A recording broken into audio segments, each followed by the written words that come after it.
Mas pinipili ng isang multi-awarded TV movie actress ang tumambay sa bahay kaysa pumunta sa showbiz events.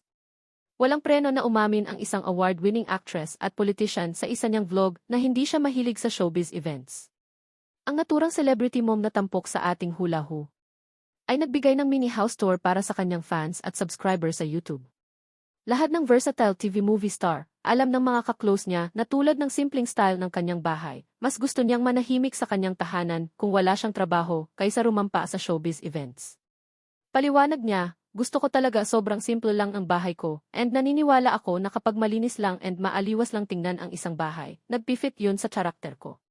Kasi as person talaga, simple lang naman talaga ako. Hindi ako maarte and kung dun sa mga nakakakilala sa akin, ako yata yung artista na hindi ako mahilig talaga sa mga rampa.